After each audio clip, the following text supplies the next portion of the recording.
हा किती बनचुका आणि ढोंगी आहे हे अंबरनाथ प्रकरणात पुन्हा दिसलं.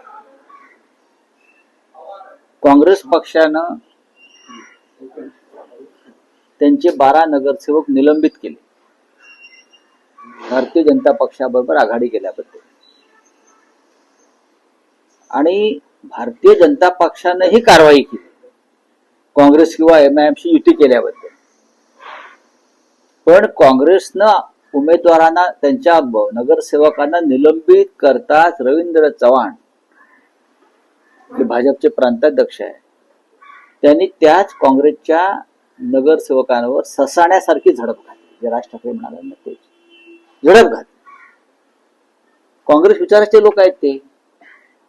काँग्रेसने त्यांना पक्षातून काढले आज काल, आणि तुम्ही त्याच काँग्रेसला आपल्या बरोबर घेऊन अंबरनाथ मध्ये सत्ता स्थापन करता का? तर शिंदेच्या लोकांना, शिंदे गटाच्या लोकांना सत्तेपासून दूर ठेवण्यासाठी. हा तुमचा अंतर्गत प्रश्न आहे, या तुमच्या अंतर्गत लाथाळ्या आहेत. पण तुम्ही काँग्रेस बरोबर एक प्रकारे युती आणि आघाडी केलेलीच आहे. MIMचे लोक सुद्धा बरोबर घेऊन अकोटला सत्ता स्थापन करतायत, त्यांना त्यांच्यावर कारवाई होते MIMच्या लोकांवर, आणि त्यांना बरोबर घेऊन MIMला सुद्धा अकोटला बरोबर घेऊन ते सत्ता स्थापन करतायत. मी म्हटलं ना, हे एक नंबरचे बनचुकी आणि ढोंगी लोक आहेत.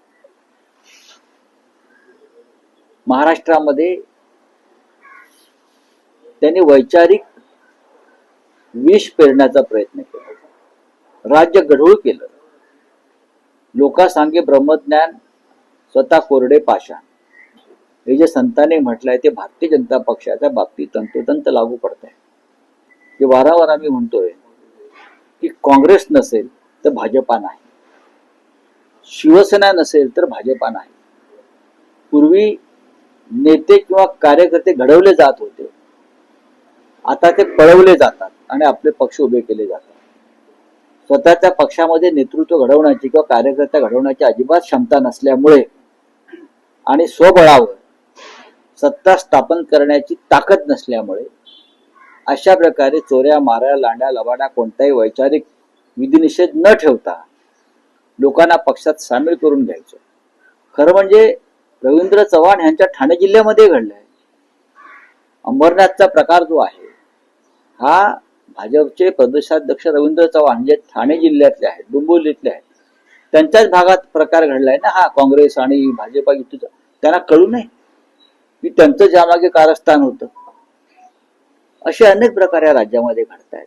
परळीमध्ये शिंदे शिवसेना, MIM आणि राष्ट्रवादी अजित पवार गट. मग आता आम्ही नवाब मलिक यांच्या मांडीला नसणार नाही वगैरे असे सांगत होते. तुमच्या सरकारमध्ये धर्मांध आणि राष्ट्रद्रोही लोक आहेत असे सांगणारे हे लोक आहेत ना. मग MIM बरोबर बसतात, काँग्रेस बरोबर बसतात. त्यांना काँग्रेसचा प्रचंड राग, तिटकारा होता शिंद्यांना किंवा भाजपला. मग आता तुम्ही काँग्रेस बरोबरही बसताय मांडीला मांडी लावून, आणि MIMच्या लोकांनाही मांडीवर घेऊन बसताय. त्याच्यावरती उत्तर द्या ना. तुम्हाला आमचा त्रास यासाठी झाला की आमच्या सरकारमध्ये नवाब मलिक आहे, आम्ही हिंदुत्व सोडलं, आम्ही अमुक केलं, आम्ही काँग्रेस बरोबर बसणार नाही. बरं का, हे कोण म्हणत होतं? मेंदे म्हणत होते. आम्हाला काँग्रेसचा विषय प्रचंड घृणा आहे. मग आता काय, तुमचा मित्रपक्ष काँग्रेस बरोबर आहे, तुम्ही बीडमध्ये काँग्रेस बरोबर अलायन्स करताय, MIM बरोबर अलायन्स करताय, कशाला लोकांना फसवताय? महाराष्ट्रात सत्ता स्थापनेसाठी जे काही पॅटर्न अस्तित्वात येत आहेत, सर्वच राजकीय पक्षांनी वैचारिक म्हणजे विचारसरणी बाजूला ठेवून वैचारिक सुनता केली. त्याला वैचारिक सुनता करणं म्हणतात. वैचारिक सुनता करणं. आम्ही राज ठाकरे यांच्या बरोबर आहोत. आमच्या बरोबर शरद पवारांची राष्ट्रवादी काँग्रेस काही ठिकाणी आहे. पण साधारण काँग्रेस पक्षाबरोबर जेव्हा आम्ही महाराष्ट्रात सरकार स्थापन केलं आणि त्या सरकारमध्ये खरं तर एकनाथ शिंदे आणि त्यांच्या बरोबरची जी टोळी फुटली तेही सामील होते. तेही सत्तेचे भोग घेतच होते ना, आणि बराच काळ घेतला त्यांनी. त्यातूनच ते 50-50 खोके वाटण्याची ताकद निर्माण झाली. म्हणजे 2,000 कोटी रुपये त्यांनी वाटले आमदारांना. तेव्हा त्यांना काँग्रेस नको. त्यांनी पहिल्या दिवशी काँग्रेसचं सरकारमध्ये बसणार नाही ही भूमिका का घेतली नाही? 2.5 वर्ष सरकारमध्ये बसल्यावर तुम्हाला ही उपरती झाली. साहेब, एक काल वेगळ्या प्रकारात महाराष्ट्राच्या राजकारणात बघायला मिळाला. तुमची आणि एकनाथ शिंदेची पहिल्यांदा भेट झाली. ही अनपेक्षित भेट होती की तुम्ही ठरवून त्यांना भेटायला? कसं काय ठरवून कोण कोणाला भेटेल? ही अनपेक्षित भेट असते. अशा प्रकारच्या भेटी असतात त्या अनएक्सपेक्टेड असतात, अनपेक्षित असतात. ते राज्याचे जरी बेकायदेशीर असले तरी उपमुख्यमंत्री समोर आले. आम्ही एका कार्यक्रमात एकत्र होतो. आता आपल्या विचाराची नसलेली व्यक्ती त्या कार्यक्रमाला आले म्हणून त्या कार्यक्रमावरती बहिष्कार टाकण्याची विकृती आमच्यामध्ये नाही. माझा कार्यक्रम झाला होती, ते समोर होते, हाय हॅलो झाला आणि आम्ही निघून गेलो. नमस्कार केला तुम्ही? एकेकाळी तुम्ही जिथे आहात, ज्या घरी, त्यांचं जाणं येणं होतं. एकेकाळी ते आमचे सहकारी होते, जवळचे मित्रही होते. हे सत्य आहे ना, हे सत्य आहे. आता त्यांनी पलायन केलं तर आम्ही काय करणार? आम्ही आहोत तिथेच आहोत. असं आहे की जे नीतिमान आणि निष्ठावान असतात त्यांच्या समोर जे पळून जातात त्यांच्या नजरेला नजर ते भिडवू शकत नाही. हे मी शिंद्यांच्या बाबतीत म्हणत नाही, हे सगळ्यांच्याच बाबतीत असेल. आता अजित पवार शरद पवार एकत्र आहेत, पण सुरुवातीच्या काळात अजित पवार सुद्धा शरद पवारांच्या डोळ्याला डोळा भिडवत नव्हते. हे आपण चित्र पाहिलं असेल. पण हे सर्वत्र आहे. पण अवघ्या काही सेकंदासाठी हा प्रसंग घडला.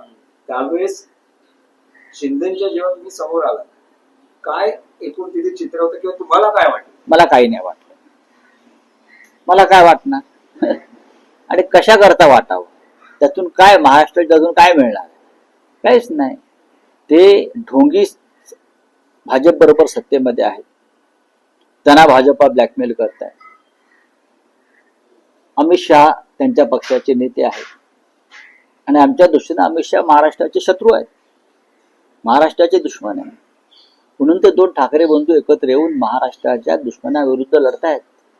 भाजपमधल्या बंडखोरांची हकालपट्टी किंवा त्यांच्यावर निलंबनाची कारवाई झाली, पण ठाकरेंचे अजून अनेक बंडखोर अपक्ष रिंगणात आहेत. दोन्ही कारवाईबद्दल दोन्ही बाजूनी काही ठिकाणी अपक्ष किंवा बंडखोर रिंगणात, दोन्ही बाजूने, असं नाही, दोन्ही बाजूने आम्ही दोन्ही बाजूने आहे. त्याच्यावरती आता काल आम्ही रात्री चर्चा केलेली आहे. बघू आता. जे लोक मुंबईत जन्माला येऊन म्हातारे झाले ते शहराचा विकास करू शकले नाहीत, ते आता काय विकास करणार अशी देवेंद्र फडणवीसांनी ठाकरे बंधूंवरती जहरी टीका केली. अच्छा, हे कोण म्हणताय? देवेंद्र फडणवीसांनी म्हटलं मुंबईत जन्माला येऊन म्हातारे झालो. पण आम्ही मुंबईत जन्माला येऊन म्हातारे झालो म्हणून मुंबई महाराष्ट्रात टिकली आणि तुम्ही मुंबईत राहताय त्यांना विचारा का राहताय? आम्ही मुंबईत संघर्ष करून म्हातारे झालो, बरं का. आमची एक आधीची पिढी स्वर्गवासी झाली, शहीद झाली, म्हणून तुम्हाला या मुंबईमध्ये बसून महाराष्ट्रावर राज्य करता येते मिस्टर फडणवीस.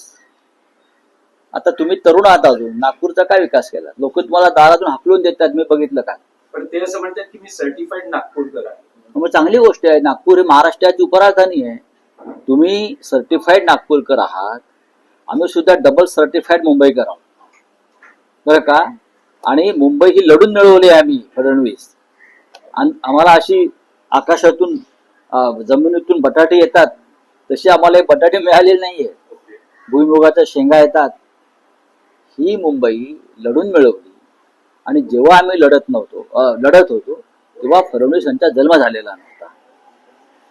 हा डायलॉग मारायला काय झालं? गब्बर सारखी, गब्बर मरून गेला, डायलॉग अमर आहेत त्याचे.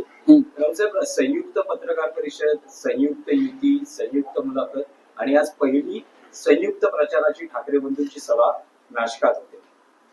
हो, आज महत्वाची सभा आहे नाशिकमध्ये. उद्धवजी आणि राजसाहेब हे आज नाशिकला जातील आणि पहिली सभा आहे. काल राजसाहेब ठाण्यात होते, कल्याण डोंबिवलीत होते. आता उद्धव साहेब उद्या संभाजीनगरला जातील, ठाण्यात सभा होईल, मुंबईत 11 तारखेला सभा आहे. अशा तऱ्हेने संयुक्त सभा आणि संयुक्त प्रचार रॅली सुरू आहे.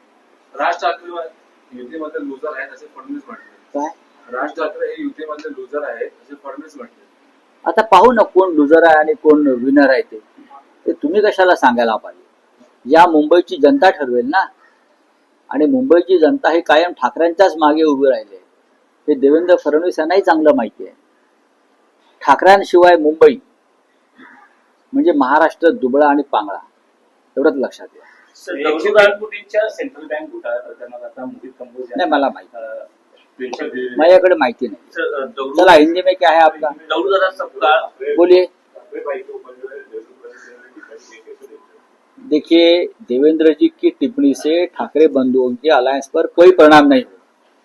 ये इतना मजबूत जोड़ और अलायंस है कि मुंबई के साथ पूरे महाराष्ट्र में उसका असर पड़ रहा है. तो ये डर है देवेंद्र जी के मन में. ठाकरे बंधु एक साथ आने से उनकी कुर्सी भी हिल जाएगी. अब देखो क्या होता है. चलो थैंक यू. काँग्रेस